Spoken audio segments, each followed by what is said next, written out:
তারপর একটা Hong Kong market শিলিগুড়ির একটা ফেমাস জায়গা। আর এই পার্কে সিঙ্গেল মানুষের কোনো কাম নেই। So hey guys, welcome back in the new vlog. Bedding পত্র নিয়ে বাইরে পড়ছি কারণ জামু অনেকটা দূর। তো গাইস জাস্ট এসে পেলাম গোয়ালপাড়া স্টেশন অ্যান্ড এখন মোটামুটি টাইম হইল 6:53, মানে 6:53। তো এখন ট্রেন আসছিল 6:50-এর, কিন্তু না সরি 7:10-এর, বাট এখন লেট হয়ে গেল। 7:20-25 শো করতেছে এরকম টাইম। দেখি এখন ট্রেন কত টাইমে আসে, তারপরে ট্রেন ধরা যাক, তারপরে ডাইরেক্ট শিলিগুড়ি, তার ওইখান থেকে আবার দেখি মানে ওইখান থেকে আবার গাড়ি চেঞ্জ করতে লাগবো। তো চলো আগে ট্রেনটা ধরা যাক।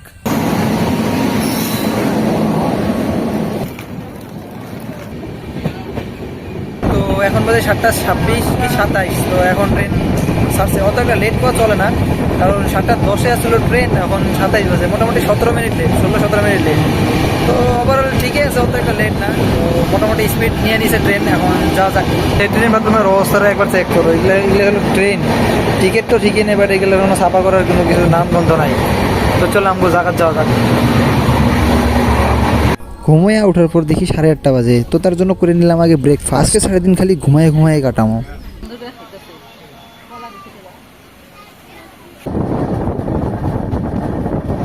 3:02 এখন শিলিগুড়ি স্টেশন ঢুকছে জাস্ট। তো জাস্ট এসে পেলাম শিলিগুড়ি। তো নামছি অনেক টাইম হয়েছে। তো এখন তেমন একটা হংকং মার্কেট শিলিগুড়ির একটা ফেমাস জায়গা।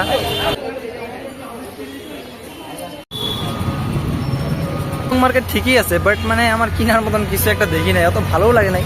তো তার জন্য একটা পার্কে যেতেছি এখন। মানে শিলিগুড়ি থেকে আমার ট্রেন আসে 7টায়। তো এখন স্টেশনে ঘুরে কি হবো, বেকার এখানে একটু ঘোরাঘুরি করি, টাইমটা আমার পাস হবো। তা কত দূর দাদা পার্কটা? 4:30 সামনে।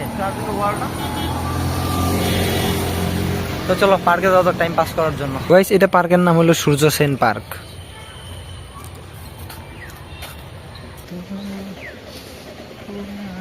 তো গাইস মানে কথা হইলো, এখানে একটা ট্রেন আছে, ছোট মোটো ট্রেন। তো ওইটা পার্কটা সম্পূর্ণ ঘুরায় দেখায়।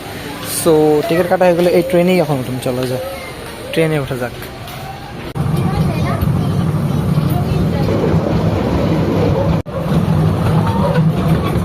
আর এই পার্কে সিঙ্গেল মানুষের কোনো কাম নাই। সো এইখান থেকে আমি এখন জামগা, অনেক টাইম কাটাইলাম, জোনটার জন্য এসেছিলাম ওইটা আমার হয়ে গেছে, মানে টাইম কাটানি। তো আর ঘুরছি, ভালোও লাগছে, শিলিগুড়িতে আসা হয় না। তো এখন জামু স্টেশনে, যেহেতু ট্রেন আছে আমার, এখন জামগা। একটা টাইম আমার হাতে আসছিল না, তবু যতটুকু টাইম আসছিল অতটুকু টাইম ঘুরলাম শিলিগুড়ি পার্কটা। হংকং মার্কেটেও গেছিলাম, বাট কিছু কিনি নাই, একটাই কিনছি, এটা হলো দিদির জন্য। তো এখন ট্রেনের টাইম হয়ে গেছে, মোটামুটি 7টার দিকে ট্রেন, 6টাই বাজে। তো স্টেশনে যাই, মা ওরা বসে আছে অনেক টাইম থেকে।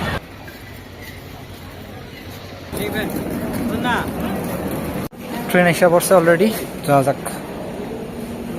কারেক্ট টাইমের থেকে 10 মিনিট লেট।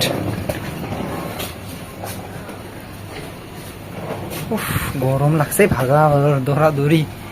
ট্রেন এসে কারেক্ট টাইমের থেকে 10-20 মিনিট লেট, 20 মিনিট লেট। চলো যাওয়া যাক ভিতরে। তো সবটা ফ্লাইটের মতন দিছে ট্রেনটা। যাও। তো গাইস 20 মিনিট লেট অবশ্য ট্রেনটা এসে পড়লো। আর দেখি কখন ছাড়ে, এখন পর্যন্ত 20 মিনিট লেট। দেখি কয়টা বাজে ছাড়ে। এর থেকে তো অনেক লেটই চলতেছে, 7টার দিকে ট্রেন, আর এখন 7:23 বাজে, অলরেডি 23 মিনিট লেট। তবুও এখনো ছাড়ে নাই, দেখি কয়টার দিকে ছাড়ে ট্রেনটা। তো 7টায় ছাড়ার কথা, 7:30 পুরো ট্রেনটা ছাড়তেছে, মানে 30 মিনিট লেট। ওভারঅল ট্রেন খারাপ না, ভালোই। যা দেখতেছো এটাই, কোয়ার এক্সট্রা করে কিছুই নাই।